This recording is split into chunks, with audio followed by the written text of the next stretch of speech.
এদিকে দলের শীর্ষ নেতাদের সঙ্গে জরুরি বৈঠকে বসতে যাচ্ছেন বিএনপি চেয়ারম্যান ও প্রধানমন্ত্রী তারেক রহমান। আমরা আরও বিস্তারিত জানতে চাই, আমাদের সঙ্গে যুক্ত হচ্ছেন সহকর্মী মোহাম্মদ হুসাইন।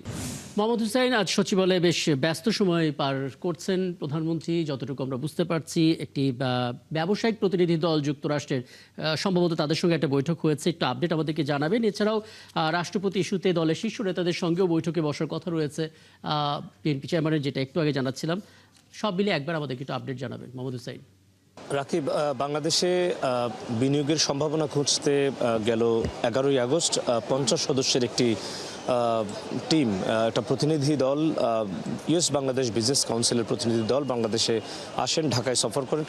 এরই অংশ হিসেবে কিন্তু আজকে প্রধানমন্ত্রী তারেক রহমানের সাথে সাক্ষাৎ করতে তারা সকাল 9টার দিকে সচিবালয়ে আসেন এবং সকাল 9:30টার দিকে প্রধানমন্ত্রী তারেক রহমানের সাথে ইউএস বাংলাদেশ বিজনেস কাউন্সিলের যে প্রতিনিধি দলটি এসেছে তাদের মিটিং বা সাক্ষাৎ শুরু হয়েছে, বৈঠক শুরু হয়েছে। বৈঠকে মূলত এআই প্রযুক্তি, বাংলাদেশে বাণিজ্য সহযোগীকরণ এবং বিনিয়োগের যে বাধাগুলো রয়েছে সেসব বিষয় এবং বিভিন্ন খাত, যেসব খাত নিয়ে যেসব খাতে বিনিয়োগ করা যায়, বিনিয়োগের পরিবেশ রয়েছে সেসব বিষয় নিয়ে কিন্তু বিস্তারিত আলোচনা হবার কথা রয়েছে এবং বৈঠক এখনও চলছে। একটু পরেই বৈঠকটা শেষ হবে। বৈঠক শেষে প্রধানমন্ত্রীর কার্যালয়ের মুখপাত্র মাহাদি আমিন তিনি সাংবাদিকদের সামনে ব্রিফ করবেন। একই সাথে ইউএস বাংলাদেশ বিজনেস কাউন্সিলের যে সভাপতি তিনি বা তাদের পক্ষ থেকে একটি ব্রিফিং হবার কথা রয়েছে। এর বাইরেও কিন্তু প্রধানমন্ত্রী তারেক রহমানের আজকের দিনে সবথেকে গুরুত্বপূর্ণ যে বিষয়টি সেটি স্থায়ী কমিটির সদস্য এবং সিনিয়র মন্ত্রীদের নিয়ে একটি বৈঠক হবার কথা রয়েছে 12টার দিকে।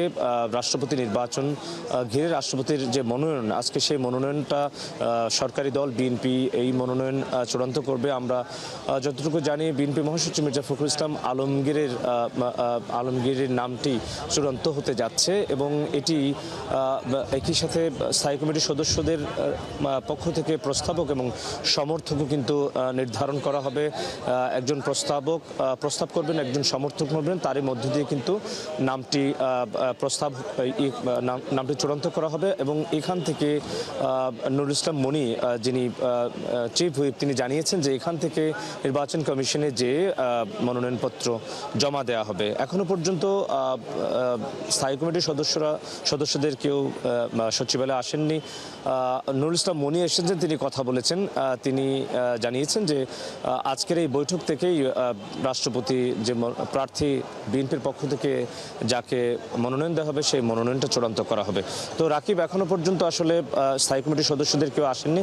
পরবর্তীতে নিশ্চয়ই আপনার মাধ্যমে জানাতে পারবো এই বৈঠকে আসলে কারা কারা আসছেন, কি কি বিষয় হচ্ছে। অনেক ধন্যবাদ মোহাম্মদ হুসাইন, যুক্ত হয়েছিলেন সচিবালয় থেকে।